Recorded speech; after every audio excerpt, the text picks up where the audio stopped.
I don't know if I'm a huge fan of having a big giant rig and stand next to us, but definitely enclosed in here, man. I got it. On this set of Final Destination, we're not making it, man.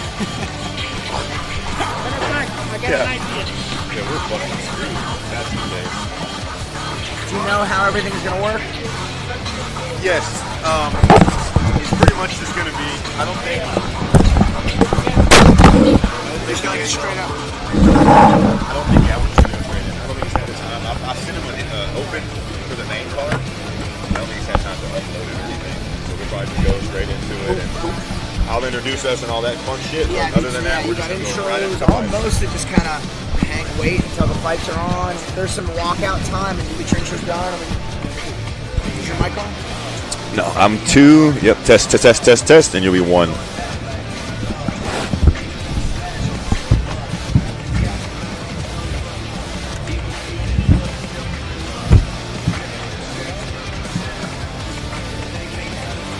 Mic check, mic check.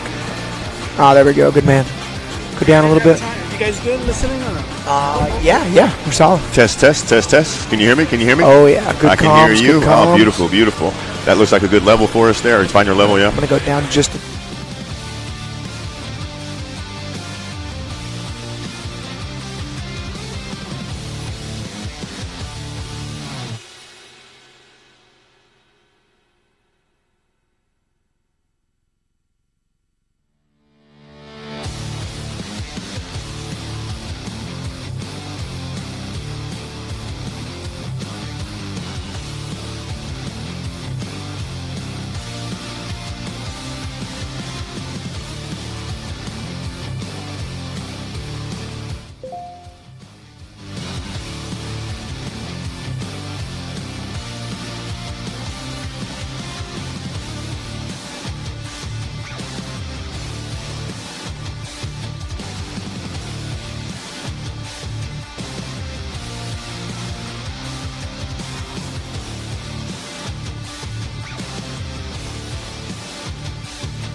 Test, test, test, test.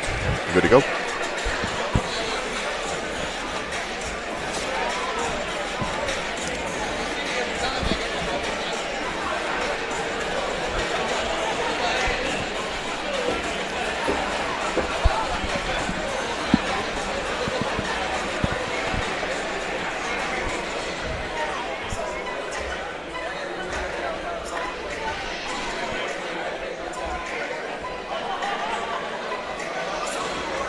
For those of you 21 and up, stop by the Live Oak Texas Vodka 10 by the bar.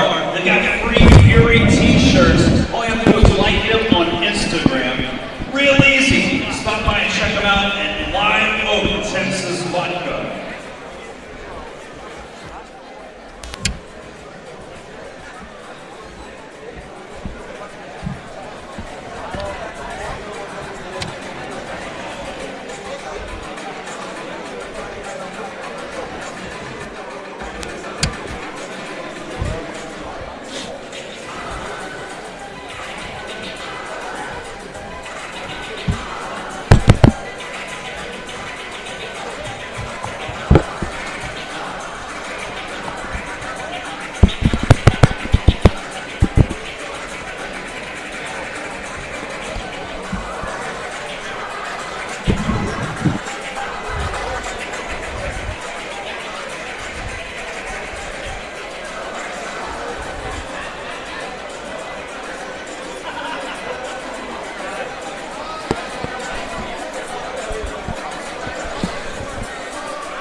Unmute you now, okay?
Good evening, fight fans, and welcome to the Moody Gardens Convention Center in Galveston, Texas.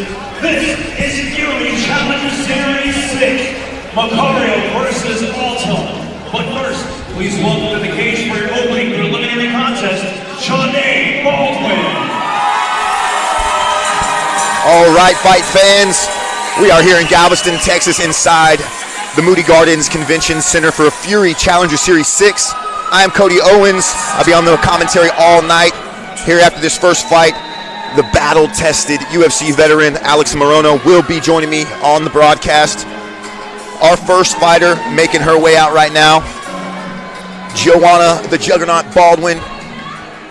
She's repping a 1-0 record. This will be her second fight of the year, with the first happening just a few months ago in April, where she edged out her opponent with a split decision victory. She's looking to keep the wins coming and stay undefeated here in our first fight of the evening.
All right, making her way in now. We'll take it into the veteran voice of Fury to beat her opponent.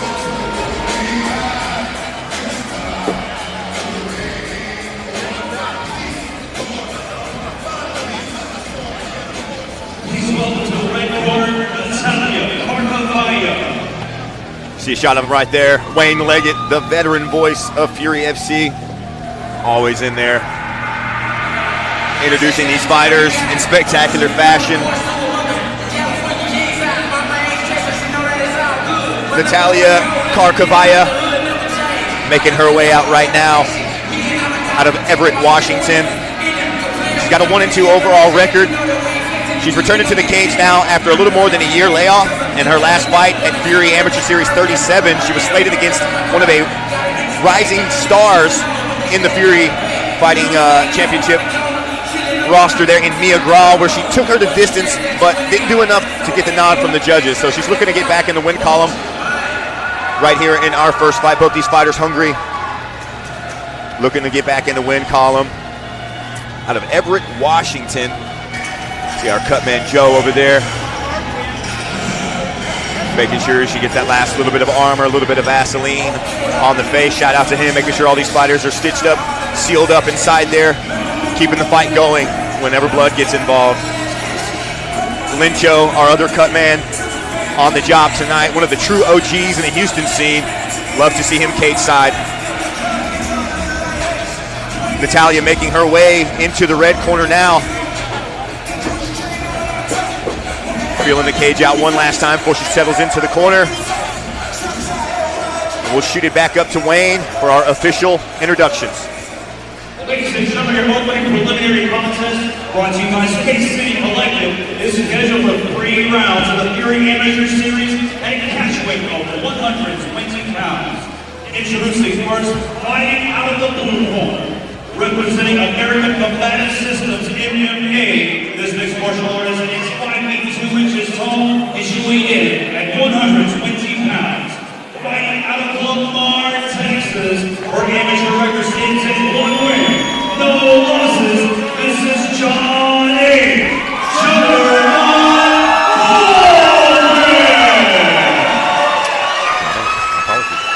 And introducing her opponent across the cage, fighting out of the red corner, representing White House. This freestyle fighter is 5 feet 3 inches tall, is she weighed officially at 118.4 pounds. Fighting out of Everett, Washington. Today she looks for her second win as an amateur. Here is Natalia Carcabaya. Your referee in charge of the action, Danielle Guevara. See our tail of the tape there. Our referee, Danielle Guevara, with the first assignment of the afternoon, of the evening here for this female fight. Ooh, John with some heavy hands to get the fight started here. Got to be careful of the up kick there from Natalia. Early scramble from both of these ladies. Jonna got the front headlock position as Natalia looking to get this takedown going. Heavy on the leg there, looking to pull her off the cage. Jonna doing a great job thus far, keeping everything in front of her. See Natalia just so adamant for the takedown here.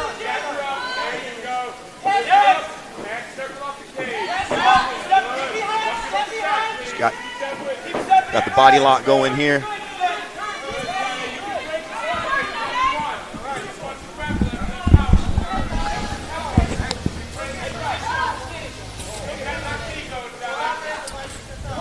All right, as I stated earlier, the battle-tested UFC veteran Alex Morono joining the broadcast booth now. Welcome to the show, brother. We got a very stacked card here this evening. Heck yeah, good to be here as always. And man, what a nice venue. If you guys can, next time you're here at Moody Gardens, make it live or drive here now and pick up a ticket. Yeah, Moody Gardens, really nice spot here. Great setup here from the production team here at Fury, getting everything set up for us. First fight of the evening getting going right now. Natalia on top of Jonna. Looks like she's trying to get that wrist ride underneath the backside. I know you love that position, Alex. Oh, yeah, the wrist ride is evil and not used nearly enough. Really good transition work here from Natalia. She scored a takedown early on. She's sitting in half guard. Half guard really is not a great position for the bottom person. Either like abandon the leg trap, punch an underhook like she has and try to get up, or recover to close guard. See, there's the underhook, and now she's in on a single. That's a fine reversal, right on cue. No real guillotine threat here. Natalia doing a good job digging both underhooks. I don't think Jonah's going to get this takedown. Yeah, about 45 seconds left here in the first round. These amateur fights, all 3 3-minute rounds, with the exception of our one title fight. That will be 5 3-minute rounds. Nice little over-under battle from these girls. A very physical aspect of MMA. You have to be conditioned in this area. I'd be willing to bet 90+% of MMA fights end up with a tie-up at some point. Some fights, the majority of the fight is this tie-up. Absolutely, yeah. Nice little trip there. Yeah, 10 seconds left in the round. Good there. Good on Jonna there to end the round on top.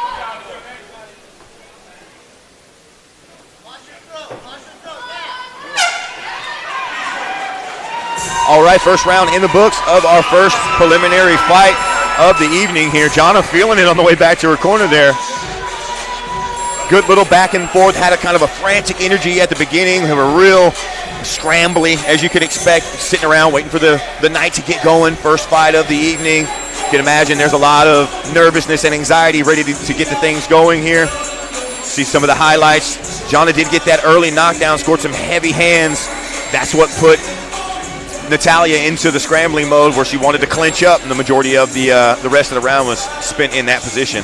Yeah, I think securing that takedown at the very end just locked that round in for Baldwin. For Jonna, yeah. Yep, Jonna Baldwin. Nice little flurry there, getting that drop. Score so big. Knockdowns. Yeah, very first exchange of the fight. A knockdown really is the biggest action to score from.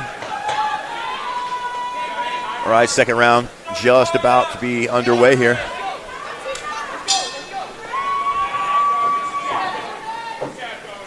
See Natalia taking a little bit of the defensive posture to start this round. These girls are not setting their punch up there, just swinging for it. Fun to watch. There's the takedown once more from Natalia.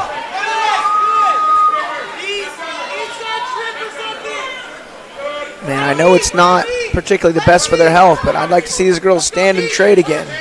They're holding nothing back. Yeah, some heavy shots being traded from each of these ladies. Natalia looking to try to get it to the floor for a moment, but now just find herself with the back against the cage.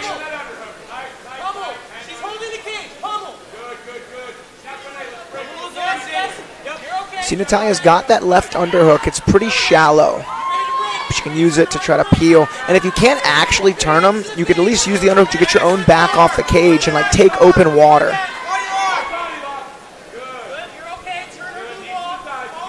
Both these ladies with matching body locks on each other.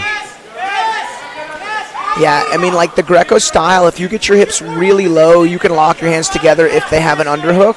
But man, it's very physical and a very special, like a specialty style of clinch work. And Natalia able to reverse that position. She's got Jonna's back on the cage now. See if she can use this cage to her advantage here and potentially get the fight to the floor, where she does seem to want it, but in that little switcheroo right there from Jonna.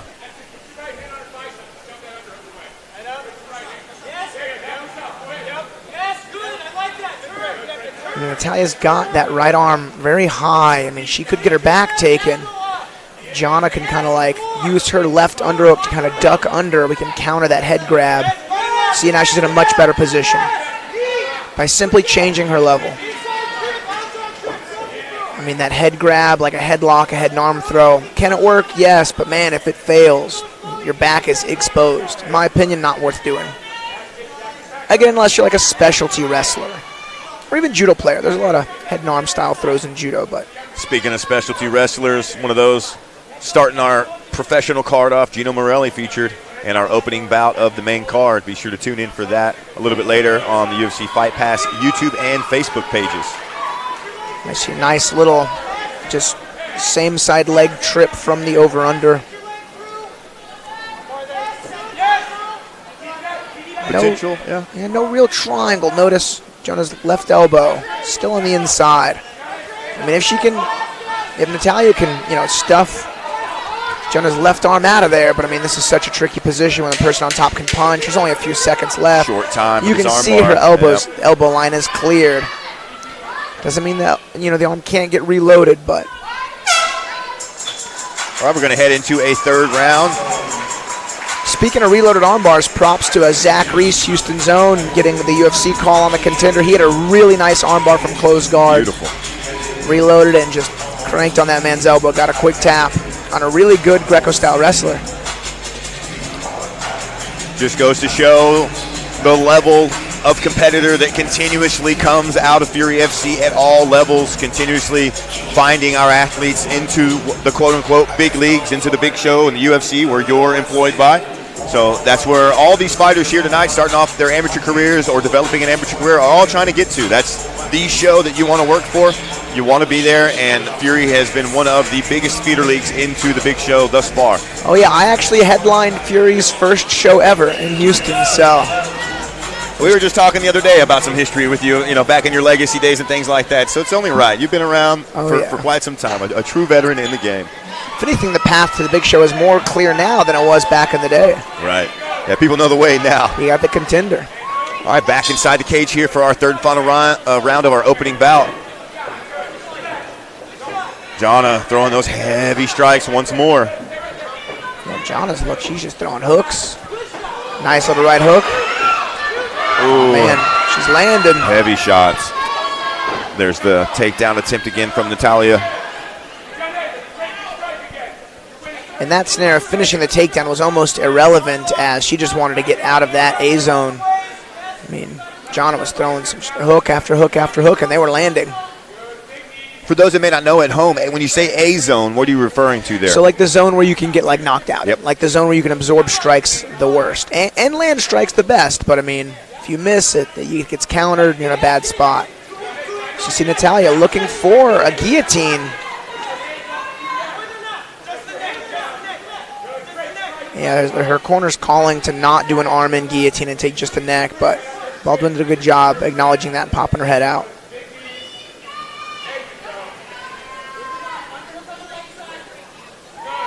Love those little knees by Jonna.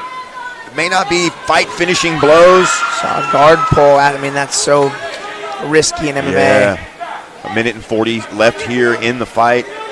Got to be very comfortable with your guard to do that in a fight where you potentially could be down on scorecards. You've got to be looking to get the finish here immediately if you do go to that guard pool. I mean, she's looking for a triangle, and if she can get that right leg over, but you see Jonna's got control of that ankle. I mean, this is like a hard no-go at a professional level. But I think Natalia may believe she's down on the scorecards going for a finish. Now there's a genuine potential triangle here. Natalia's got to get a right hamstring, on the clavicle. Jonna did a great job circling her left hand back inside there to get that elbow line cleared. And even if she can cut the angle for the arm bar, the cage is in the way. Jonna's got really good posture. We're under a minute now. These are good shots. And this is the risk of pulling guard. I mean, she's ignored a lot of strikes. Now, granted, she's being relatively active with her offense on bottom, looking for another triangle, but you see Jonna just keeps swimming her arms to the inside. Really good, classic, meticulous triangle awareness. See, and then when these girls are pros, if Jonna's allowed to throw some elbows to the head. Kind of changes the game a little bit right there. Then she's working with some real weapons. Nice little angle for the armbar, but can she get that right leg over? Can Natalia get her right leg over? And it just doesn't look like. About 15 seconds left in the fight. Yeah, Jonna's going to let her do it. There's the 10-second clapper. Something's going to have to happen quickly here, but doesn't look like it will. Jonna landing some short little shots here to end this third round.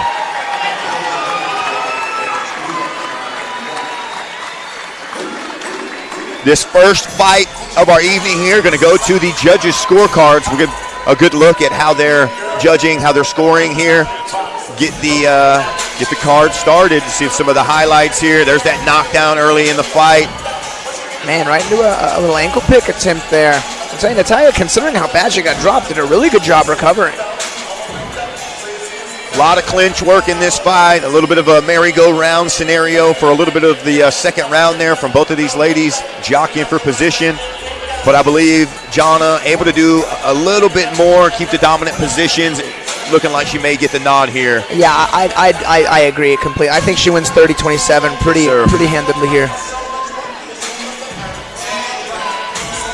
Looks like our veteran voice of Fury, Wayne Leggett over there, buttoning the coat back up, about to get back in the cage, deliver our first decision. Yeah, and props to Jana. I mean, this was maybe over a year ago, but she did a smoker fight, like a practice fight at a local gym against one of my teenage girls. It feels like not too long ago, and now you see her in the cage fighting sanctioned fights with the adults, doing a really good job.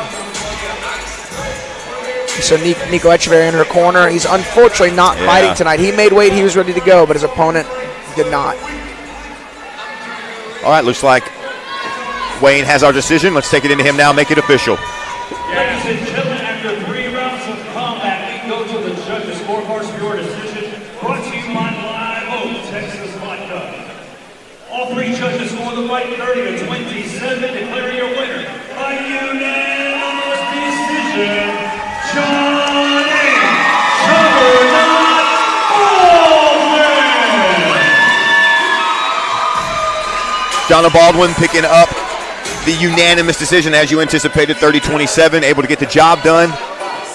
Pretty impressive performance there, able to get the knockdown in the first and then dominate the majority of the rest of the fight. Congratulations to her and her team getting the card started. We'll throw it back into Wayne now, and we'll meet our next set of competitors. Please welcome to the blue corner for your next fight, Byron Wells.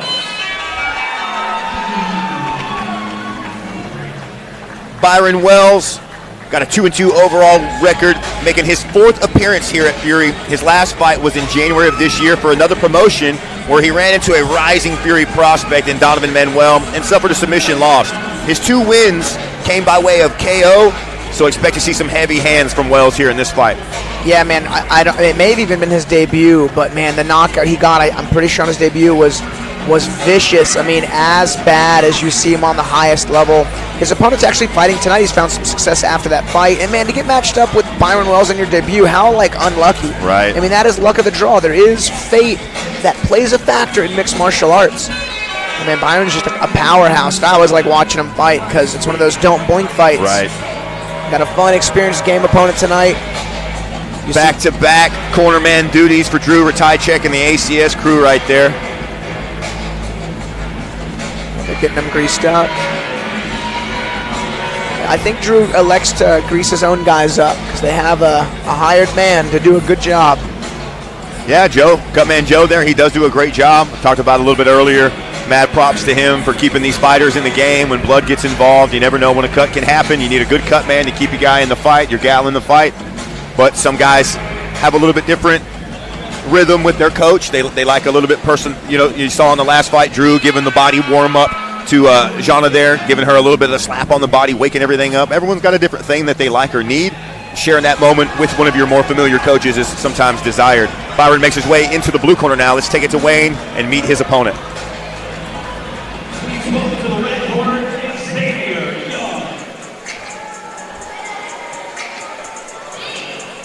Young. Xavier the Executioner Young. His last fight was in June for another promotion where he suffered a decision loss, unfortunately. But in the fight before that at Fury FC 79, that was earlier this year as well, he managed to find himself on the right side of the scorecards for a split decision win. Looking to get a 3rd win here tonight, representing Denton, Texas, making his way out to the red corner now. Yeah, you see Johnny Bedford in his corner. Johnny Bedford in the UFC has had a lot of success in bare knuckle. Yeah. Very busy coaching now. I always appreciated his resolve. Yeah, Johnny Bedford, the, I believe, F3 crew over there, got quite a few solid fighters on the roster, always bringing out new prospects. Nothing new here. Xavier Young got quite a bit of experience on his record, so he's familiar inside the cage, got a lot of cage time as well, so you know he's ready for whatever test is in front of him right here. But Byron Wells is going to be quite the test here this evening. See our tail of the tape there. We got 30 against 23 years old. Both fighters making weight at the 155-pound limit. Couple inch reach on the, couple inch height advantage for Young, but the reach advantage does go to Wells. 78-inch reach there for Wells. Got a long wingspan on him. Yeah, and then there's a bit of a typo. I know Xavier has a 73-inch reach. Say, it's probably more 73, yeah. It's not that wildly off. See, that's a dramatic difference. But for a 155er, close to that 80-inch mark, it's pretty big. I think some of the longer fighters are 80, 81, 82, something like that. So long arms on the fighter here. Let's take it away now for our official introductions. Ladies and gentlemen, your next fight, brought to you by SheathUnderwear.com, is scheduled for 3 rounds in the Fury Amateur Series Lightweight Division. Introducing to you first, fighting out of the blue corner, representing American Combative Systems MMA. This mixed martial artist stands 5 feet 8 inches tall, and he weighs officially at 154.2 pounds. Fighting out of Dickinson, Texas, he holds an amateur record of 2 wins, 2 losses. Here is Byron Wells.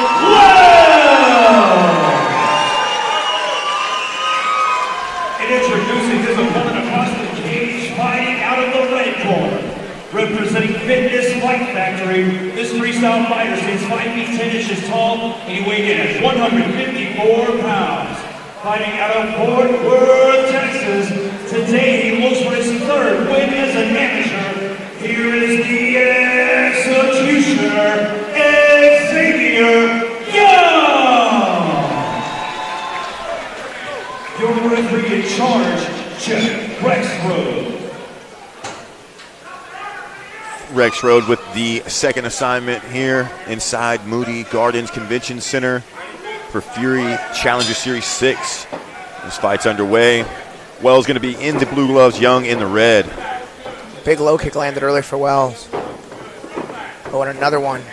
Yeah, heavy legs from Wells here early. And a third. Knocked himself off balance. Yeah, he absorbed a decent little hook there. He's covering a little too much distance for that longer range attack and the low kick. Xavier's found a couple good right hands. We got a fist fight on our hands. These guys are not holding back. Nice little feint, good little range read from Byron, a couple jabs.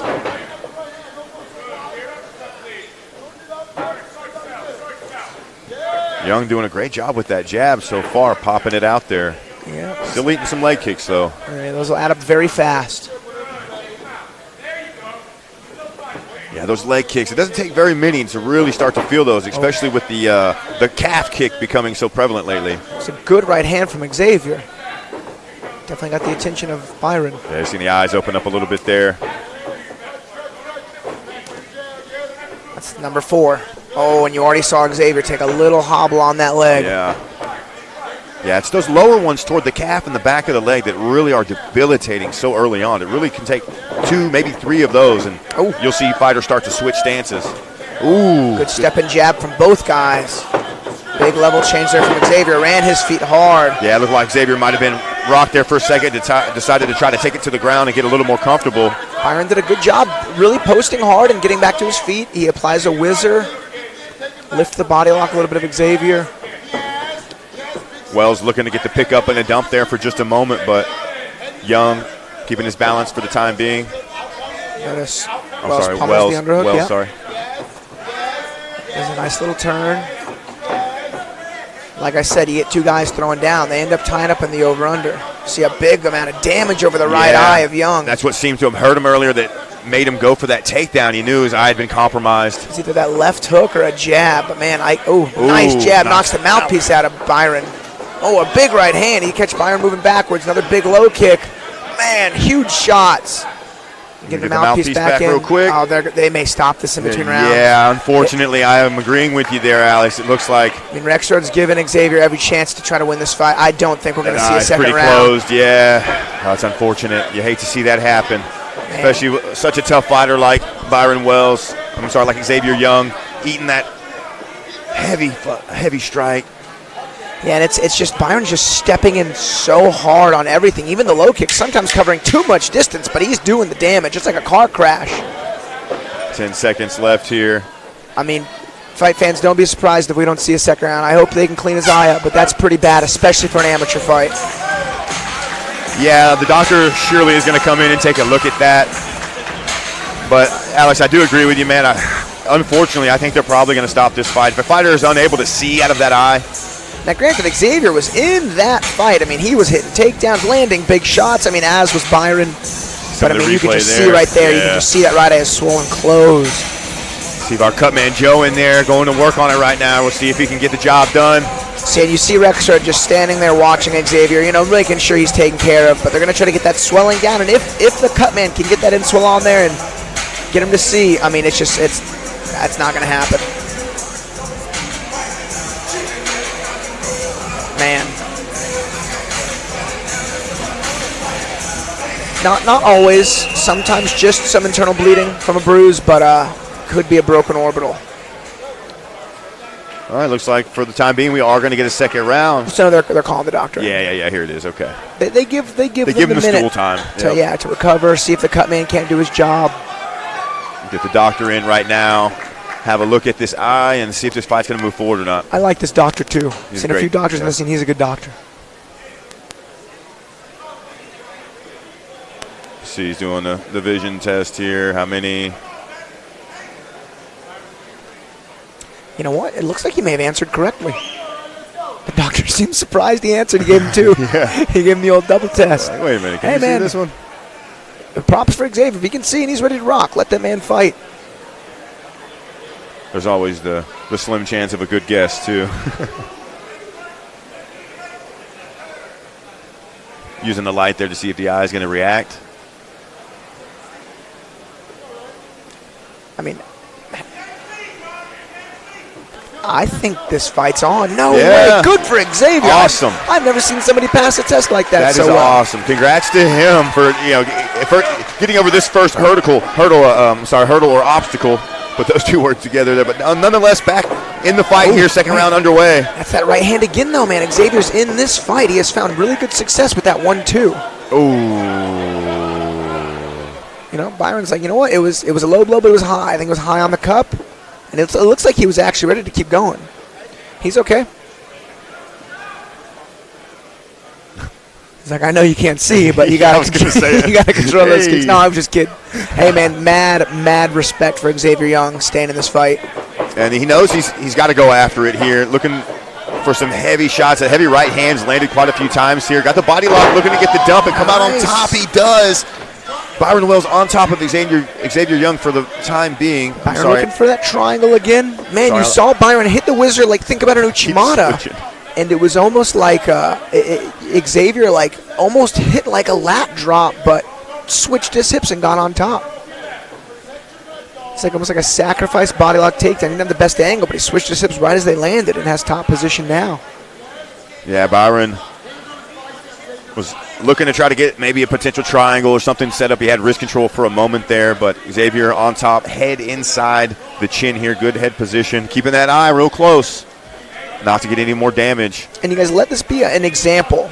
Xavier, an excellent fighter or tough fighter. Watching it now. A record of 2-5 or 2-4? 2-5. Yes, 2-5. So not the best record, but that just goes to show. I mean, this guy is a complete martial artist, and he's as game as they come. So never look at someone's record and expect an easy fight, because that is not what's happening right now. Yeah, looking at the Tapology predictions for this, Byron Wells was predicted to win this fight by a landslide, but Xavier Young out here making it a hard night of work. I mean, minus the eye swollen shut and the low kicks, he's landing the better strikes. Oh, he's out. Yeah, this fight's over. Yep, that's it. Man, Byron with a huge right hook. I stand corrected. Byron, congratulations. That was the best shot of the fight. Yes, man. Sir. Yeah. Almost like a delayed reaction. Holy You could smokes. see he ate the shot, and there was a rock there, and he kind of, it hit him about a second late. Yeah. Just a heavy short shot right there. hook as both guys were entering. Looks like that one swelled up the other eye as well. Some of the replay here. Let's check out some of these exchanges. There was our low blow early. Body lock rotational dump. That was good. Watch the right hand here. Bang. Yeah. That'll do it. Yeah, doctor in here looking at the other eye now, making sure that everything's good with that. But big finish there. Nonetheless, Byron Wells picking up the TKO victory. Another big here one, in the man. second round. This guy's fun to watch. You said earlier he's got impressive knockouts already. The 2 wins he's got are by KO, and he's adding another one to that tally now. I mean, that was impressive. He was able to land some of those right hands early, get some good striking going. He showed impressive leg kicks as well, so putting the striking together on all levels. Looks like we have our announcer, Wayne, is inside the ring now, getting ready to make this one official. All right, we'll toss it in there and make it official. Ladies and gentlemen, the end comes 1 minute, 49 seconds into round number 2, declaring your winner by TKO, Byron Wells. Yeah, congrats to Byron. He dealt with some adversity, man. Ate some big shots, got taken down, found his way into a good spot to just win this fight. That was awesome. Yeah, congratulations to Diesel and the ACS team starting the night off. Back-to-back fights, back-to-back wins. So good on them. We'll be taking this on to our next fight. We'll toss it in to Wayne and meet our next set of fighters. Please welcome to the blue corner for your next fight, Pajeda.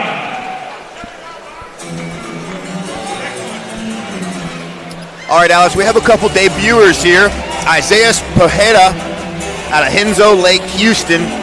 All I could really find on him is that he's had a Muay Thai bout in November of last year where he was able to score a decision victory. So you'd like to think he's got at least some decent striking, right? Oh, yeah. You'll see Big Lester and Little Lester in his corner, so it's cool. Lester Batry's one of the the team captain, the coach over there at Henzo Gracie Lake, Houston. You know, fought on the scene for a long time. We actually fought together as amateurs back in 2009, I think. And man, he's got a young son, Lester Batry's Jr., who is just a unit of a martial artist. See him there in the blue shirt. Super experienced amateur. I know he's on the cusp of going pro soon. No rush because he's young. Good purple belt. I mean, a fighting family. You'll see it. And you know their debuters are going to be ready to step in this Fury cage and put on a show. Absolutely, yeah. Anybody that we've seen come out of that team, they've all been very well prepared. As you can imagine, having a fighting father, a fighting son, I'm sure there's stacked talent in their training room. All these amateurs that come out here, especially a debuter, they're not going to let them come out and not be ready, you know. Yeah, it's very common, like for our team, we have very strict standards on when guys can fight, because I've seen people who are a little less prepared just take some damage in there. All right, Isaiah makes his way into the blue corner now. We'll toss it back to Wayne and meet his opponent. Please welcome to the red corner, CJ Dismore. Okay, little Black Betty. CJ Dismore, again, making his debut. Couldn't really find anything on him. That's typically the case when you have a debuter as an amateur. He is from 10th Planet, Austin, Texas. So we know there's some solid jiu-jitsu coming out of that camp. We've seen numerous of their fighters, obviously, with great jiu-jitsu, but also some great stand-up. Long, lanky fighter here. Curious to see what this debuter is able to pull off here. Yeah, guy's in great shape. You see Andrew Craig in his corner. The man. Andrew Craig, one of the first guys out of Houston to get signed to the UFC, one of the first pros I got to train with. Such a big influence and role model to my younger self. I've got a pretty cool story about Andrew Craig. Way before I even thought about fighting as an amateur, I was in the gym at Team Took, and he was getting ready for a fight in the UFC. And maybe it was Legacy, but he was fighting and they needed some sparring partners. They asked me if I'd come in, and I had never sparred like that ever before. Took a bunch of unnecessary damage and punches, and he asked me, Cody, you ever think about taking any boxing lessons before you tried this out? It was the rest is history, man. Like a good idea. See our tail of the tape here? Oh, yeah. And you see the big height advantage here for CJ Dismore. Both of these guys are actually pretty good-sized 155ers. I was thinking about Isaiah when he stepped in the cage, but then you get his opponent walking out, 6'2", 155, pretty shredded. It's going to be a fun fight. All right, Isaiah's in the blue corner. CJ Dismore making his way out to the red corner. We'll toss it into Wayne. for our official introductions. Ladies and gentlemen, the following contest brought to you by Hammerhead Whiskey is scheduled for 3 rounds in the Fury Amateur Series lightweight division. Introducing your first competitor, fighting out of the blue corner, representing Kenzo Gracie Lake Houston. This mixed martial artist is 5 feet 10 inches tall and he weighs officially at 154.4 pounds. Fighting out of Houston, Texas, tonight he makes his amateur debut. Here is Isaiah Pajeda. Introducing his opponent, fighting out of the red corner, representing 10 Planet in Austin, Texas. This freestyle fighter stands 6 feet 2 inches tall and he weighed in at 154.8 pounds. Fighting out of Austin, Texas, tonight he too makes his amateur debut. This is CJ Dismore. Your referee in charge, Aguilar. All right, here we go. Both fighters are ready. Cage doors are locked. Referee Danielle Gavar, last instructions. Our third fight's underway. Pajeda in the blue, Dismore in the red gloves.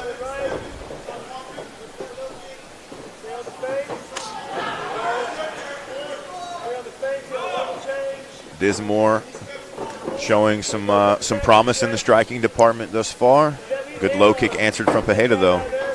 Yeah, considering he's a debuter, he's already thrown more feints than strikes. Really trying to get reads, find his range. Great level change there. Oh, beautiful little hip toss there. And He's he on a looks to deep get to the neck. That is under the chin, and that's high elbow. This is rough. This is deep. I think that's going to be a tap on the outside arm. He's going out.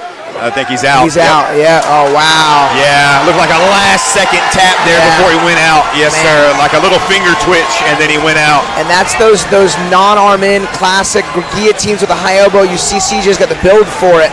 Man, and like props to Isaiah there. He fought as long as he could. I think he knew he was going out, so he gave that feinted tap. It was like a couple and you'll see in the replay. And it was I'm glad the ref didn't stop it, because like if that wasn't a tap, you don't want to make those mistakes. You'd hate to unlock this choke and then pop out Notice ready he to just go. left elbow. It's the high elbow guillotine. Right there, you see the hand kind of tick, and then and he's asleep. it's over. Oh, eyes wide open. Yikes! Man, what a win! That was wild. Yeah, impressive debut from CJ Dismore out of 10th Planet ATX with a big submission finish here in the first round quickly. Yeah, for anyone curious, getting put to sleep, it's not painful. Now Pajeda back on his feet now.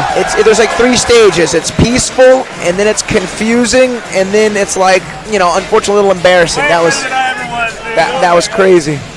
Andrew Craig coming over with a fist bump saying these kids are way better than I ever was, man. Agreed, my friend. What a debut, man, here from CJ Dismore. Crazy. All right, we'll toss it to Wayne and make this one official. Ladies and gentlemen, referee Danielle Gavar calls for a stopping action. 44 seconds into the very first round. Declaring a winner by technical submission due to a guillotine, CJ Dismore. Yeah, congratulations one more time to CJ Dismore with the technical submission there. For those at home that may not know the definition, a technical submission is what you just see where the submission gets the fighter unconscious. They're unable to get the tap, so it's not considered winner by tap out. There we go with that one. All right, we'll toss in to Wayne to meet our next set of competitors. Please welcome to the blue corner for your next fight, Cortez.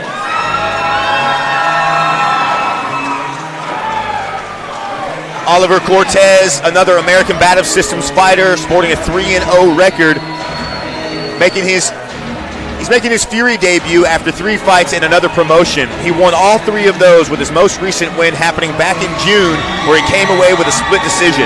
His fight before that was a second-round TKO finish. Let's see if he can keep that undefeated streak alive here at Fury Challenger Series 6. Yeah, Oliver's fun to watch, man. He's got a motor on him. He's got cardio for days. He's very active. It's a fun fight. And then another guy from ACS. This is their 3rd fighter in, 4 fights? I mean, that's crazy. And then they did have Nico on the main card, but unfortunately his opponent didn't make weight. They were going to be the most active team here tonight. Yeah, Nico talked about him a couple times already. Always love to see him in the cage. Probably has one of the most unique and calm demeanors before a fight. You'll see him walk into the cage and just sit in his corner until his opponent's called, or if he's the second fighter out, he still will sit in his corner, calm, cool, collected. Before he goes into war, goes into battle, you see Drew Ratajczyk doing the same thing, warming the body up here with his fighter, making sure they're ready to go to battle.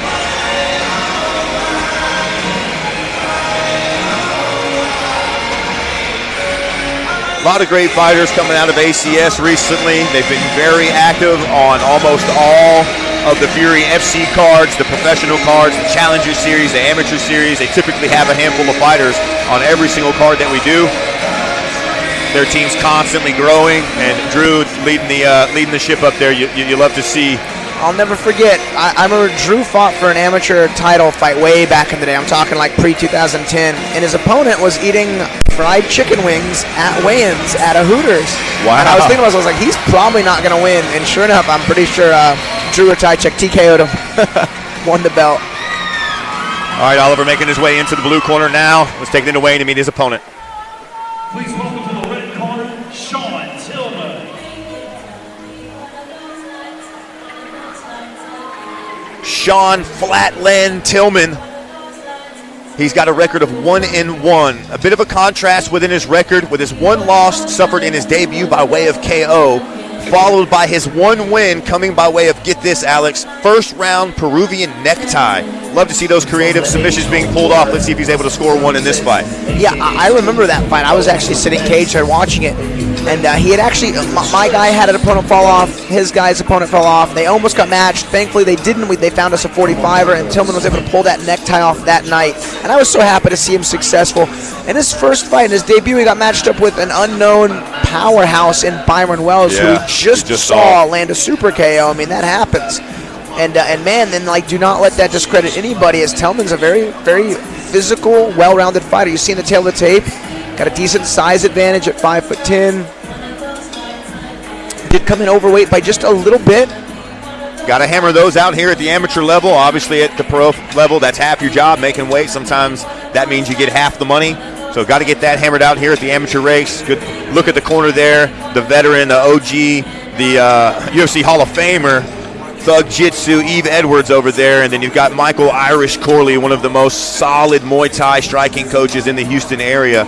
So you know this young man is very well trained. Yeah, Mike Corley got a good boxing record, undefeated, and good corner. It's fun. This is a fun fight. I mean, 3-0 versus 1-1. Great matchup. Sean Tillman making his way into the red corner now. Let's take it into Wayne for our official introductions. The following contest brought to you online on Texas Lotto is scheduled for 3 rounds in the Fury Amateur Series lightweight division. Introducing your first competitor, fighting out of the blue corner. Representing American Combative Systems, this mixed martial artist is 5 feet 7 inches tall. He weighed officially at 154.6 pounds. Fighting out of Dickinson, Texas, he holds a perfect amateur record, 5 wins, no losses. Here is Oliver Cortez. Introducing his opponent across the cage, fighting out of the red corner. Representing Heritage Muay Thai, this freestyle fighter is 5 feet 10 inches tall. He weighed in at 154.6 pounds. Fighting out of Houston, Texas, he holds an amateur record of 1 win, 1 loss. This is Sean Flatland Tillman. Your referee in charge, Jeff Rexroad. All right, Rexroad back in the cage for another assignment. These fighters ready to go. Tillman in the red, Cortez in the blue gloves. Yeah, expect a high pace from Cortez. He's a volume fighter.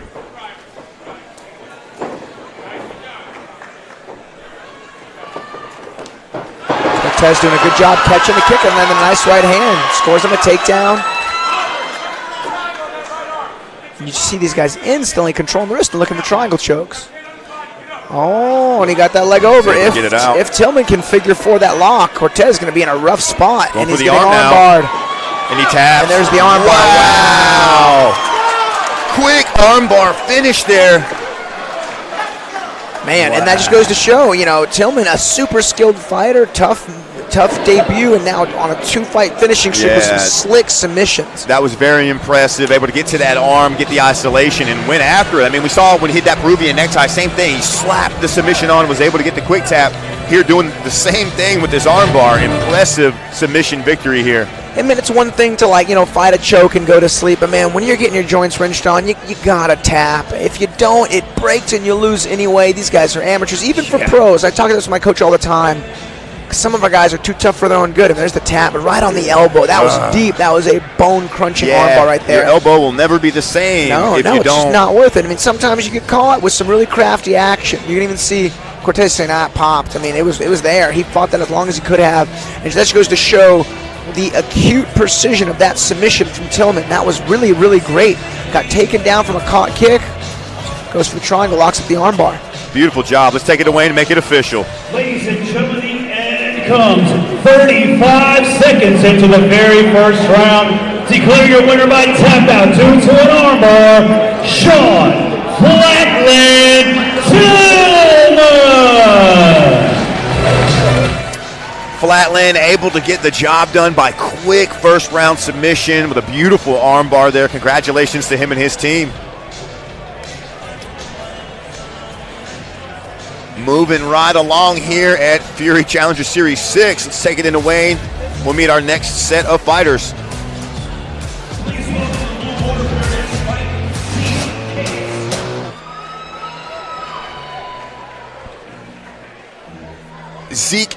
Ezekiel, he's got a 4-1 record.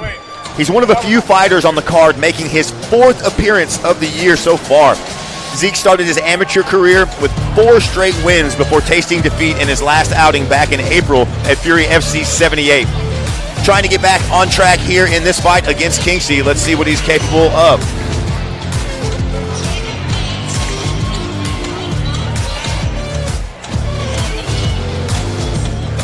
Yeah, that's a really, really active, you know, year of combat. I'll tell you, this is a really good matchup. 4-1 versus 3-1. Both guys very experienced, ready to rock and roll. His opponent, Jonathan Kinski, always fun to watch. Trainer partner of Hayden Breyers and main eventer Josh Altum.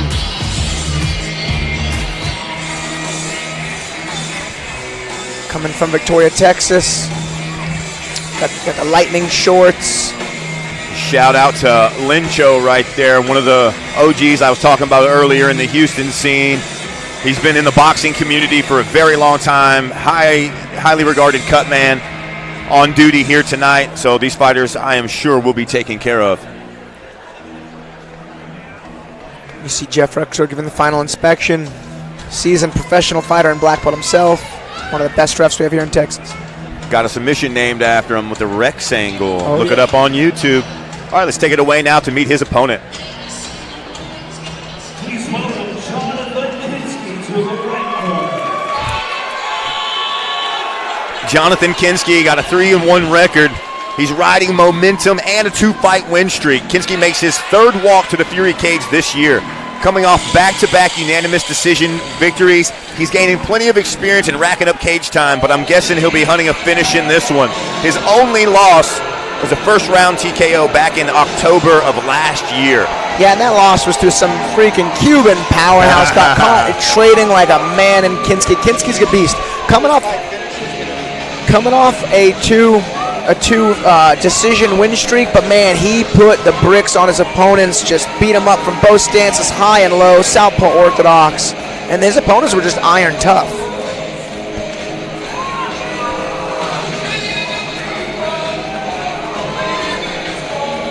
And Kinski's fun to watch. I've trained a few rounds with him as well.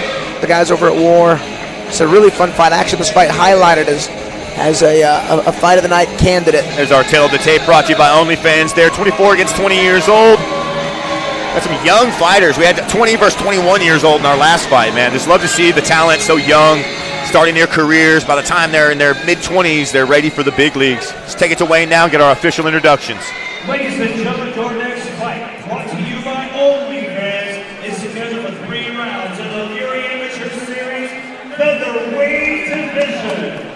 Introducing to you first, fighting out of the blue corner, representing Monsters Den, is a mixed martial artist. His fighting 11 inches tall, he weighs officially at 143.8 pounds. Fighting out of Victoria, Texas, his amateur record stands at 4 wins, only 1 defeat. Here is the King!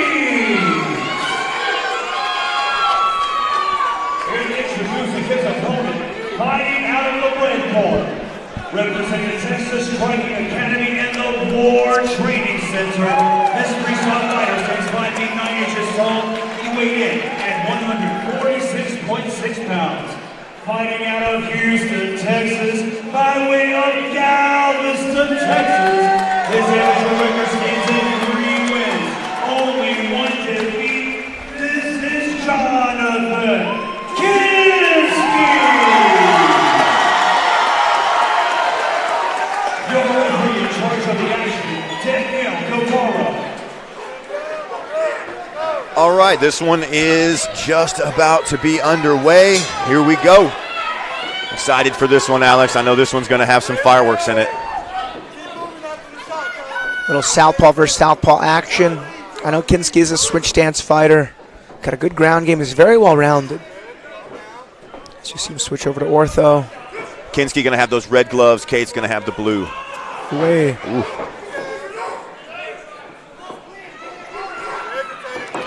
One thing I like from Kinski, he'll attack the body with punches, he'll kick high, he'll kick low, he'll fight from both stances.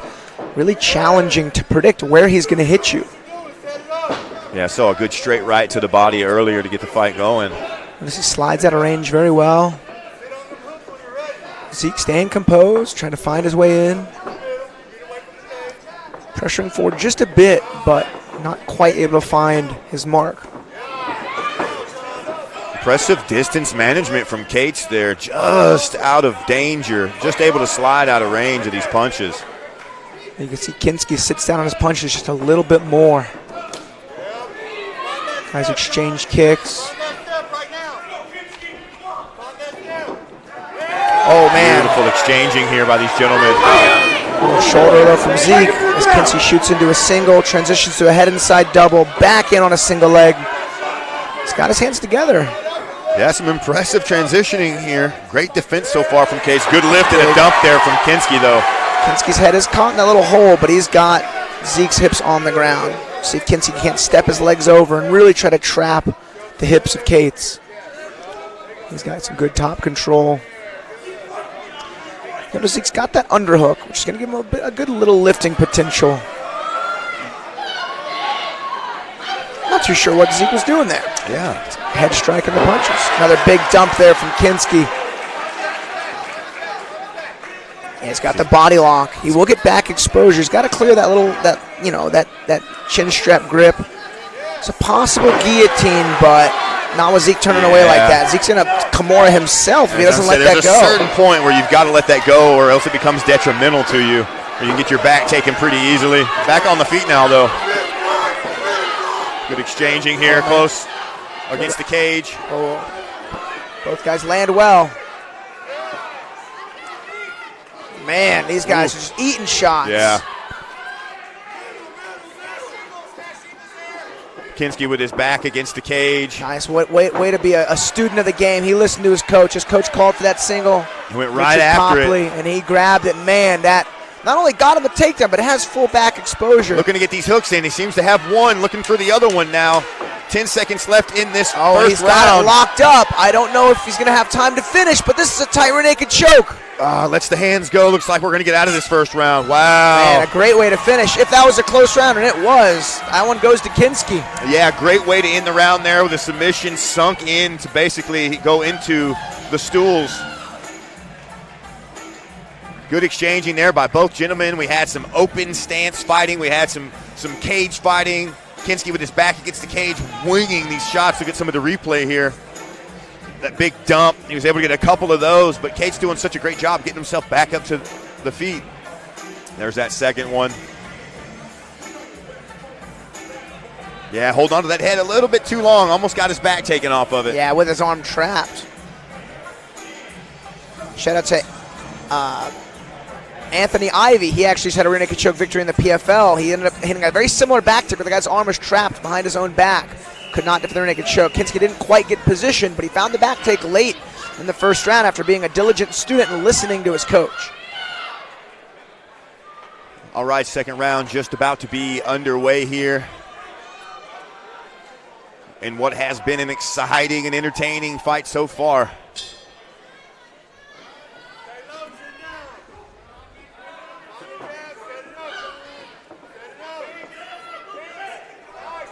Zeke sneaky with that straight left. Yeah. He doesn't load up on it at all. No, it's very, nice. very straight. And it comes quick, no telegraph, no tell on it, like a piston. Nice sleek little 1-2 from Zeke there. Kinski circling out to the lead side, the safe side. Ooh, good left hand there from Cates. Gets Kinski to change levels, go for the takedown. Kinski doing a good job mixing it up when he needs to. He's got a bit of a guillotine to deal with right now, but, I mean, he's got another big high crotch. Yep. A huge lift. Kinski's got to ride the hips here. If he goes too high, he's going to get bumped off. Oh, that's under the chin, but he doesn't quite have his hands together. Find himself in a similar position that he ended that first round in. Cates did a bad thing there by grabbing that leg, essentially putting himself in a half of a crucifix there with that arm trap. If Kinski can get the back, he falls off the top here. Could have had that arm trapped on the back as well. Kinski's got really sharp grappling here. He's wrestling right when he needs to. Again, grabbing that leg can be there it is again. a big mistake. He's essentially trapping his own arm. He can't defend with it because it's under that leg. Yeah, gets it out now. A bit of a neck crank. Kinski's rushing the offense just a bit. If he can get a body lock opposed to a seatbelt grip, just settle in on the back. Nice. I mean, I think in this fight, Kinski's a great striker, but they can call an audible, and he can wrestle all day here. Oh, nice. Front headlock position, looking to get his hands together is Kinski. Zeke's hand fighting. We'll see if Kinski can't get a good grip. You got to really lock that forearm right under the chin. Notice Kinski's left hand acting as a chin strap.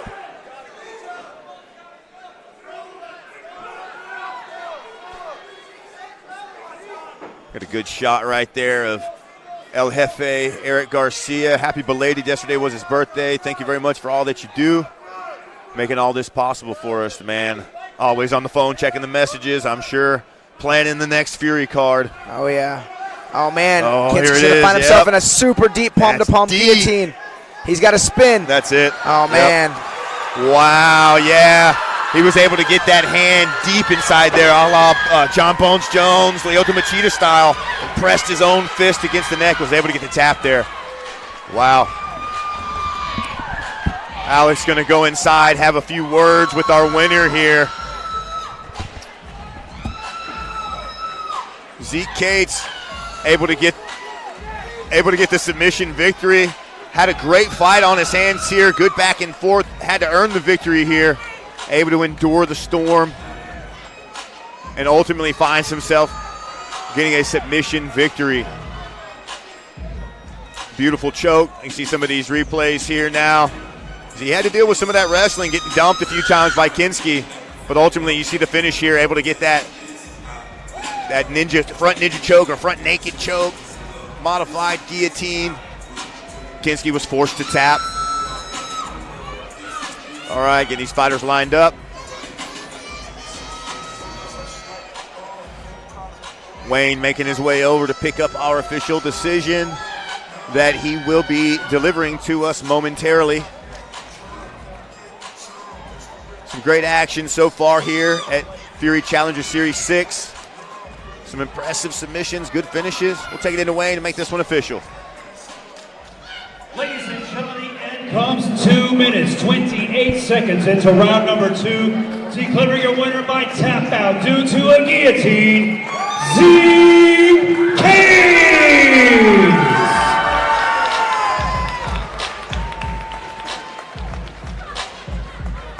All right, Alex going to have a word with our winner. Hey, Zeke, I mean, fight of the night so far. Really back and forth fight. Tell us how you're feeling about this performance.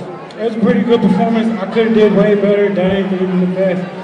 I'm coming for everybody's head. I want the 145 title. It really don't matter when, but I'm gonna give my shot, and then belts is mine. Yeah, your opponent tonight, very, very skilled. You're proud of that performance. Kinski, very tough. Man, so fighting for the belt, 5-1 now. I think that's a good idea. Your winner, Z Cage. Z Cage picking up the submission victory there. Congratulations to him. That's going to take us into our amateur title fight. See the tail of the tape, we've got Hayden Breyers going to be taking on Dylan Aguilar, two young fighters. Let's take it into Wayne and get our first one out now. Please welcome to the blue corner, Dylan Aguilar.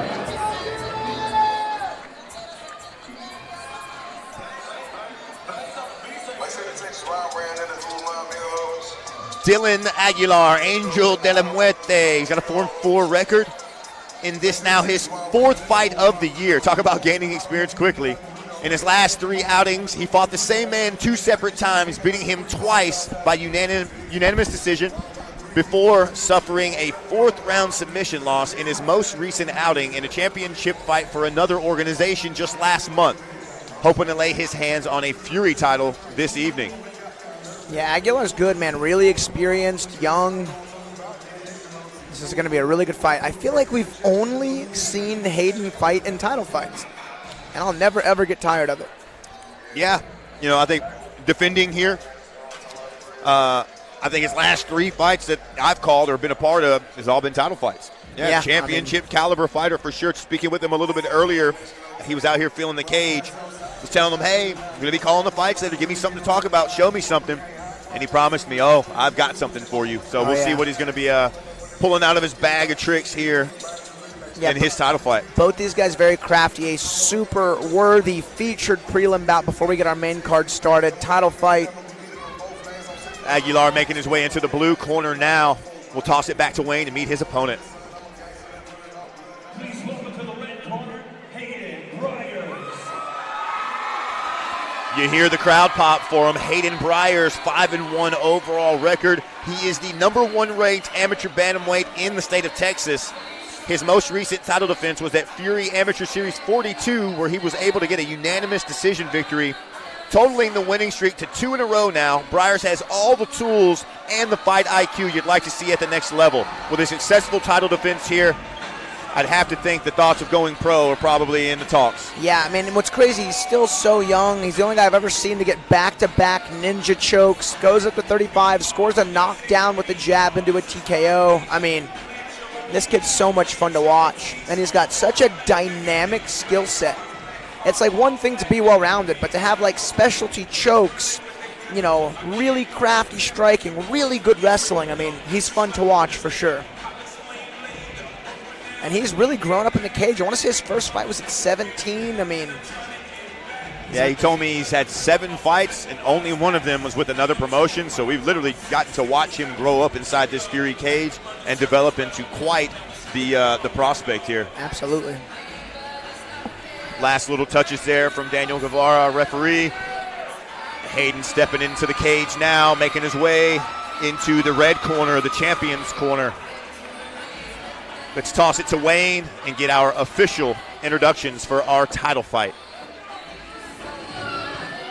Ladies and gentlemen, the following contest, brought to you by Space City Collective, is scheduled for 5 rounds.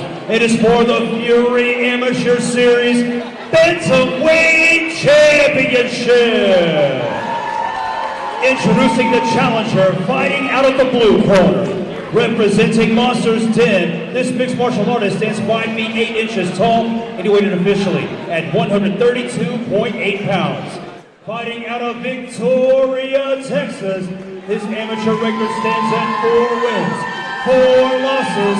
Here is the Ángel de la Muerte, Dylan Aguilar. And introducing his opponent across the cage, fighting out of the red corner, representing Texas Striking Academy and the War Training Center. This freestyle fighter stands 5 feet 9 inches tall, and he weighed in at 134.6 pounds. Fighting out of San Leon, Texas, his amateur record stands at 5 wins, only one defeat, presenting your reigning and defending Fury Amateur Series Bantamweight Champion, Hayden Breyers! And now your referee champ breaks over the final championship instructions. The back, so I expect a clean fight from both of them. Obey my commands at all times and protect yourself. Touch gloves if you want. All right, championship bout just about to be underway. 5 3-minute rounds are on the schedule. Let's see if we need those. Breyers going to be in the red gloves, Aguilar in the blue. For those that care about the predictions, Hayden Breyers 100% predicted to win this fight on the Tapology predictions.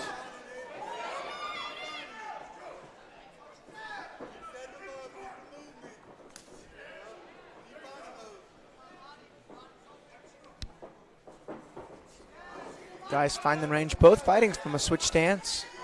You see that a lot more in modern mixed martial arts, the evolution of the game.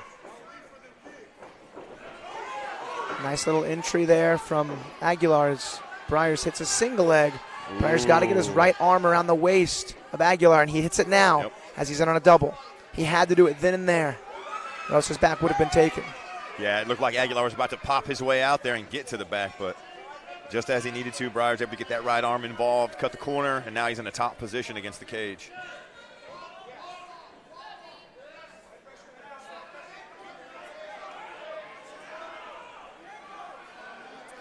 See Aguilar digging that left side underhook. Going to try to get his right post on the ground so he can build a base, but Breyers does have the right leg trapped.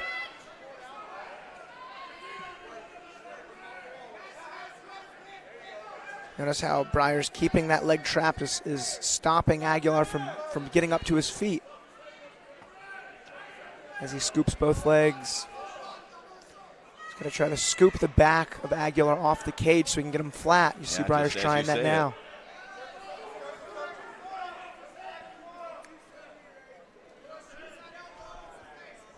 And Breyers hits a clean pass. He's got full side control right now. The cage is limiting a little bit of his ability to really flatten Aguilar out, but being pinned in his cage is no better. So he's got that wrist Always got a wrist ride. Yeah, looking for the back take now is Breyers. See Aguilar staying really compact, controlling the hands. Breyers steps into full mount. He's got to get his hips a little bit lower, but he's got it. Yeah, some good grappling exchanging here, some good flowing from Breyers being shown on top. Breyers looking for a head and arm choke. Again, that cage is making it tricky, but I mean, he's got the beginnings of it. Oh yeah, he's still a little high up with his shoulder, but he's got a full figure four. Yeah, long, lanky arms locking up. So this is an arm triangle opposed to a head and arm choke. Head and arm choke usually uses a gable grip. We see Breyers, he's long, he's strong. He's got that figure four. This is going to be tight. There's only 15 seconds left. Aguilar's digging deep. You see his chin popped out of there. Able to get out of there was Aguilar, hanging tough. Nice whizzer and reversal there from Breyers. Keeps his hips really high. First round in the books here of our amateur title fight. Some sharp grappling from these guys. Some good flowing and management of the space by Breyers right there. No matter where Aguilar was going, he was just kind of riding and floating on top, taking the mount, taking the back, not really resisting too much. So we'll see where this fight ends up in the second round. So far, some exchanging on the ground in the first round. Yeah, Breyers had the better position. I think that's a Breyers round. Had a really nice little head and arm choke going. I'm sorry, arm triangle going.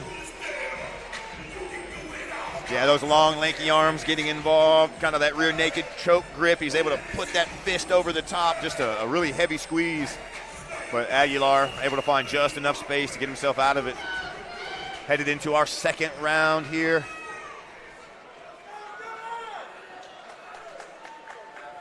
Good solid first round from both these fighters. Nice and woken up, ready to go here. All right, second round underway. Aguilar immediately hits that low inside leg kick.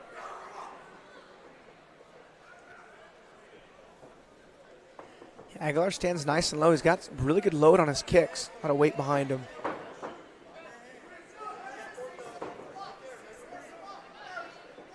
See the switching of the stance there by Hayden, throwing that left body kick. Nice takedown again. Nice single leg. You'll see singles from this team all night long at War. The wrestling's on point tonight. Looked like Aguilar got a little overzealous going for the neck there. Breyers was able to capitalize and pass the guard swiftly. And Aguilar's really being like explosive and aggressive in his distance coverage. And you can tell Breyers trying to find that pace. Looking for a Von Flue choke is Breyers here. Got his arm trapped of Aguilar. Is going to get his hands together and drive the shoulder into the chest here. He's got to go to side control. I don't think I've ever seen this finish from Mountain. He's back on that arm triangle. This one's a lot more potent than the last one. Yeah, Aguilar gives his back up to keep his neck safe from that specific choke. Breyers got one hook in, going to look to get that second one. Kind of hit a pit stop there for a second. There's the second hook. Got a minute and 45 with which to work with. Plenty of time to find the submission off the back here. Looking for it now. And Breyers a slick grappler. Body triangle engaged. Yeah, you'll see some fighters go for the ankle lock there, but if the foot is in the center, it doesn't really have the necessary leverage. And a lot of these guys who use body triangles now, they're ready for that. You're not going to get that quick tap.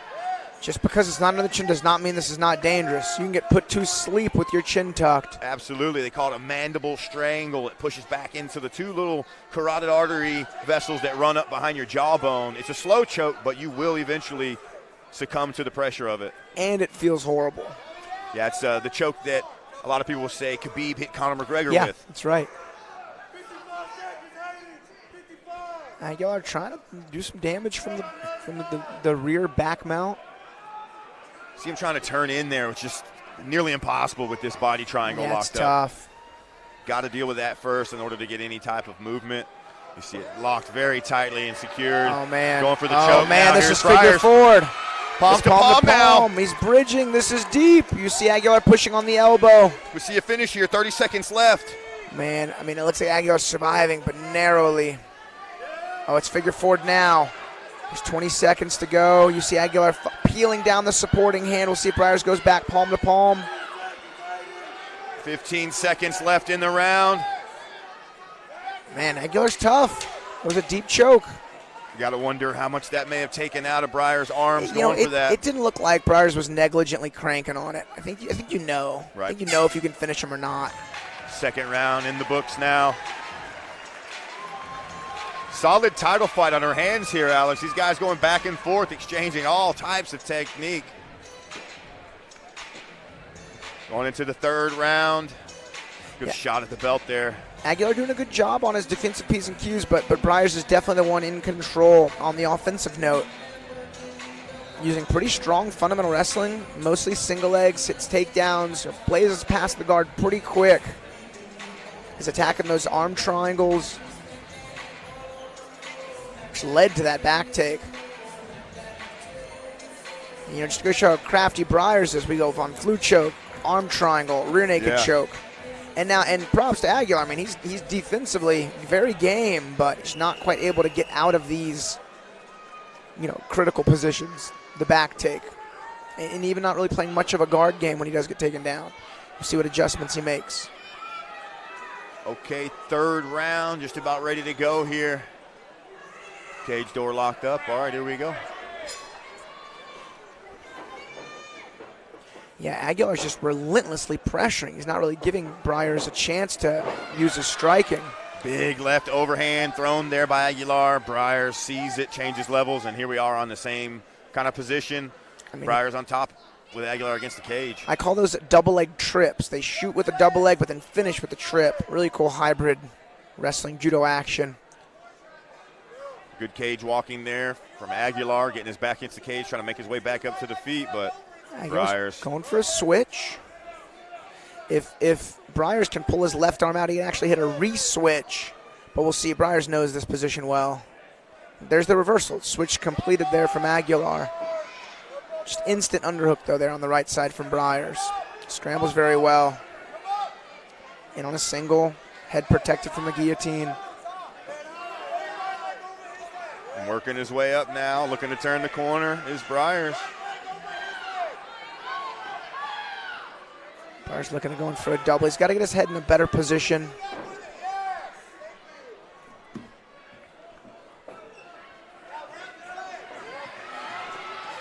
Now Aguilar looking to get into the side control, passing the guard of Breyers. In this leg drag position now. He's got a nice little leg drag there. Back to the side control. You see Breyers trying to recover. Aguilar stepping over into the full mount now. Breyers able to get that half guard back. Yeah, Breyers crafty. I mean, I'm sure he can re-guard. And he is getting guillotined. Gotta watch his neck here. This is a ninja choke. Breyers got to spin. He's got to spin again. Very deep. Now the angle's not great for Aguilar, but this choke is still in. It is figure forward. Looks like Breyers is okay for the moment, but this choke is set in. It's still in there. I mean, this is no easy escape. There's a lot of time left too. Breyers got a hand fight hard right now, and he's out of it. And you know it's funny, that ninja choke is actually Breyers' main move, so he at least knows the ins and outs really well. He cannot let Aguilar figure four his legs right here. Breyers got to peel that foot away. Reverse triangle opportunity here. We saw Toby Amata put Jorge Masvidal to sleep in Bellator about 13 years ago with this exact same hold. Very uncomfortable, awkward position to get out of. Aguilar kind of sat for an armbar. I think that was a misplay. A little overzealous there, looking for the finish. Breyers finds himself in the top position now. Oh, man, but props to Aguilar. Finds his way back on top, and now he's on a pretty classic grip guillotine. What a great back and forth here to close out this third round. About 10 seconds or so left here. Yeah, there's the clapper. Man, out of nowhere, Aguilar fronts a crazy submission game of his own. Yeah, he came out really, really fast in the very first of this round, and he's kept that momentum all the way through to the very end here. Yeah, I think Aguilar takes that one. It is 2-1 going into round number 4. Yeah, headed into our championship rounds, round 4 and 5 coming up. Aguilar building some steam kind of coming on here in that third round. See some of the replays. There was that big level change. Breyers doing such a great job getting the takedown, but here's where that choke got set in. Breyers able to get out, find himself in the top position. Good back and forth, some good scrambling ability here from both fighters, jockeying for position. Man, props to Aguilar for locking in that ninja choke, but man, props to Breyers for finding his way out. When those are fully figure forward, I don't care about the angle. Those are really hard to escape. And the reason they put guys to sleep so fast, even after guys tap, is because it consumes 360 degrees of your neck, your throat, your windpipe, both sets of carotid arteries, your spine, your muscles. I mean, that is a strangle if I've ever seen one. Breyers did a good job rolling to his back on that one, but still it was locked. Props to Aguilar. I didn't know he had that submission game in him. Right, yeah, headed into our fourth round, our championship rounds coming up. Both these fighters looking ready. Both patiently waiting, not even breathing headed into this fourth round. We've not seen a lot of boxing from Breyers. It's going to be tough after all that grappling. But I know he's trying a bit of a kick game earlier. But, man, Aguilar's just coming forward too hard to time those kicks.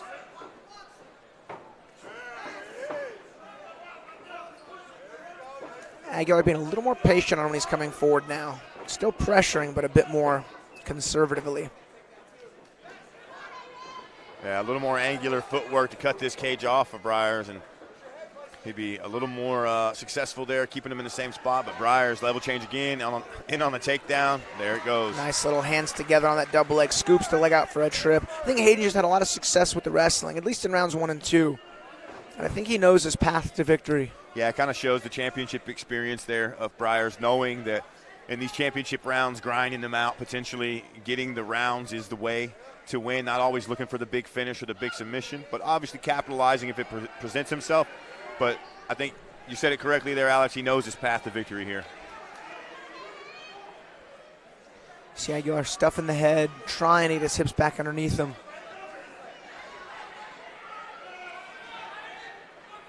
Looking for reversal is Aguilar. Weird position for these guys. You see Breyers still on the hips, but he's got to get his butt off the ground, as he does now. Yep. It was well timed. And he's got full back exposure. But you see Aguilar going for the switch again. Not enough, though. Breyers able to get Aguilar's hips back to the mat. There has been a swing in the judging, though. They don't value the takedowns on top control if there's no damage. Yeah, got to be active, got to be busy if you're going to try to engage in the wrestling scrambles, end up in a top position. They want to see you doing something there. We have seen some stand-ups as well from some referees. Not enough action. They'll stand you up a lot quicker than we've seen before. But this kind of a unique position here. Both these fighters really just jockeying, trying to edge a technique out on each other. Under a minute left in the fourth. Yeah, Breyers really doing a good job controlling the pace and the action, but is not quite able to find himself in a dominant position to do any damage just yet.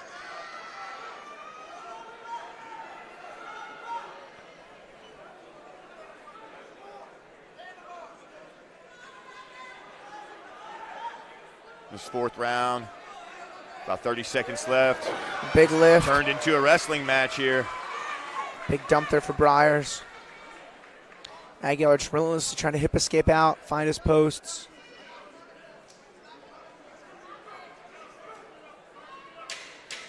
Ten seconds left in the round. Looks like Breyers gonna end this one in a wrestling position. Looking for the takedown. All right, fourth round in the books. That's gonna take us into our fifth and final championship round. How's this fight looking to you so far, Alex? That fourth round was tricky to score. I mean, Breyers was the one attacking, didn't really put himself in a dominant spot, but he scored 2 big takedowns, had top control time. Neither guy really landed effective strikes. Usually, if you're not certain, you got to assume you lost it. So, I mean, I think worst for Breyers, it's 2-2 going into the fifth. And then for Aguilar, you got to tell him to try to finish in this fifth round, because if it is 2-2 and he tries to finish, he wins. Absolutely. But if it's 3-1, he needs the finish. Got to have the finish, yeah. So from a contingency standpoint. All right, we'll see what the game plan is, what the cornermen have told these fighters headed into our fifth and final round of our championship bout here at Fury Challenger Series 6. Rex Road waiting for the cage door to be locked. Final round underway. And, I think Breyers knows he won the first 2. He could have been conserving some energy so he can literally let it go in the fifth. And when you get a game opponent in Aguilar, sometimes those tactics are necessary. Aguilar lands some big shots. I think a bit more of a slip there from Hayden. Yeah, they exchange a couple solid blows each, but yeah, a little bit of a slip there trying to get out of the corner. Man, it's really the pressure of Aguilar that's been a big aspect of this fight. Refuses to take a step back. We saw Breyers looking to hit those level changes. Breyers in on a single. See a whizzer and an underhook there from Aguilar. Trying to lift the arms up high of Breyers, trying to make it as hard as possible for Breyers to scoop the legs out. Breyers is crafty, using his trips with his wrestling.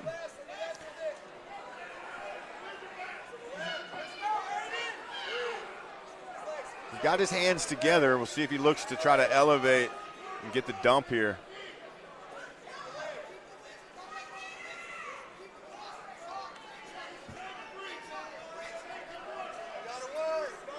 So much pressure in the corner there. They're trying to rip the corner pad off. Got to get one of the production team members out there. Mark trying to get us hooked up. Minute and a half left here in this fight. Hayden Breyers in on a takedown still. I think attacking the neck may be a misplay here from Aguilar, as that left arm is no longer defending. As Hayden secures the takedown, he's got full back exposure. One hook, looking to get around to the back. I mean, if you tell him the fight victory depends on securing this back take, you can see Breyers really staying sharp here. He's got a half back take as Breyers' strongest position in the last couple rounds. With 1 minute left, this could be the deciding factor, the deciding sequence in this fight for sure. Aguilar hits the reversal. Ooh, able to come out on top here. Good for him. See if he can do anything with it, though. Notice Breyers punches that right underhook deep. He's got to build his base and get up now. Easier said than done, I know, but this is it. This is the final exchange of this fight. This is where you got to almost absorb a guillotine, hope they pull guard, and go cross body. He's doing a good job making his way up to a knee now. You see Aguilar trying to weigh him heavy back down. looking to step around to the backside. Able to do so, looking for an arm on the escape. Breyers able to hit the reversal. Man, that submission, though a valiant effort, lost him position. Yeah, we've seen that a couple times from Aguilar so far in this fight. Those are good shots from Aguilar. You've seen Aguilar's hands on. Oh, nice big shots. Oh, man, what a way to finish this 5th and final round. These are big shots from Breyers. Wait, as he lands a high kick on the horn. Yeah, he thought it was over a little earlier than it was. Decided, hey, maybe I'll throw one more kick just in case we have a few more seconds. But nonetheless, we find ourselves headed to the judges' scorecards here in our title fight. Very entertaining, close fight, back and forth from both of these gentlemen. How do you score that one, Cody? That's a very close one there. I believe, for me, that I'm going to give that last round probably to Breyers. He was able to get the takedown, stay on top a little bit more, and I believe that last little fury right there may have been a little statement he needed to send to the judges into the decision here. Yes, super unofficial. I agree. Yeah, I got unofficial. I got 1-2-5 Breyers, and man, like let 3 everyone for sure goes to Aguilar. Absolutely, yeah. 4 potentially. That's a toss up there. Yeah.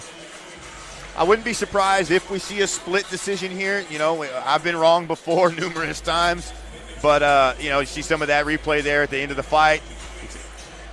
This is a close one, but if I had to guess, again, unofficial, I believe the nod may be going to Breyers here, but that's why we're on the commentary table. We leave all of the hard decisions to the judges, to the state officials.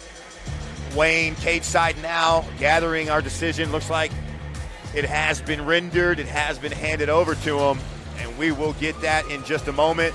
El Jefe himself right there. Eric Garcia making his way into the cage with the strap in hand.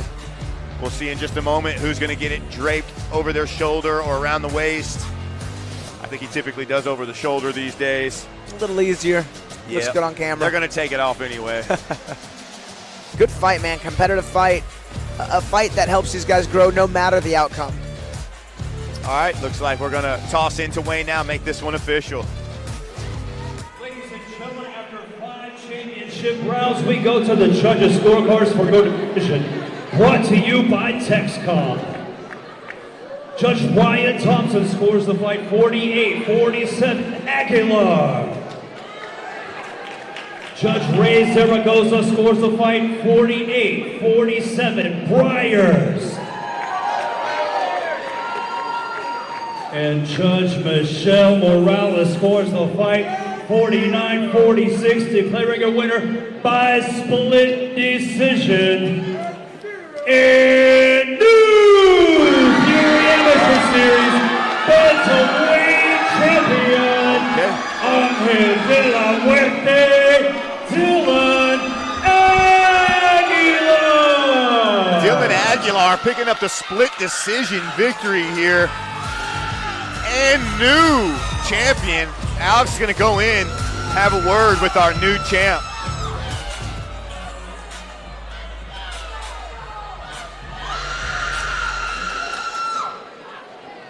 I'm here with the new champion. Man, a razor close fight, a lot of wrestling. Did that fight go how you expected? Yes, sir. Man, I've been training really hard for this fight. I knew him and Byron. He's a fucking killer dude. To come in here and his record and his resume that he had. So I knew that there was going to be war and that this was going to be a good fight. So I hope to the fans that we gave y'all a good-ass fight. Yeah, excellent fight. Man, Hayden was really getting his game going in the first and second, but it seems like in the third, fourth, fifth, the championship rounds, you really came alive. Did you expect to have to dig this deep? Man, I get my strength from the Lord. I want to give him all thanks because that's where my strength comes from. When I push, it's because there's a man who came down here on earth and died for our sins, and he carried all that shit and did all that shit and died and rose 3 days. So if he can do that, I can do anything in here. My God is with me. Yeah, a strong performance for sure. What's next for you? Man, to defend this title, whoever wants next, let's go.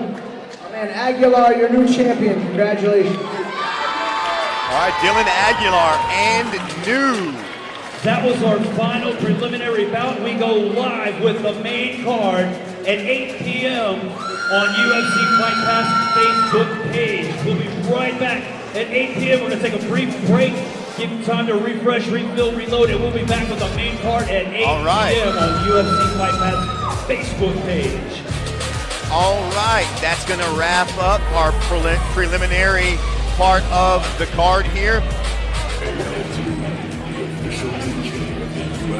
We've got 8 professional bouts coming up. We are going to go live on the UFC Fight Pass Facebook, YouTube pages at 8 p.m. sharp. 7:45, we've got 15 minutes left. We'll be headed over to those pages here shortly. Thank you for tuning in here for the preliminary card. Myself and Alex Morono will be back at 8 p.m. for the pro and main card. We've got some great fights set up for you. Looking forward to calling those. We'll see you at 8 p.m.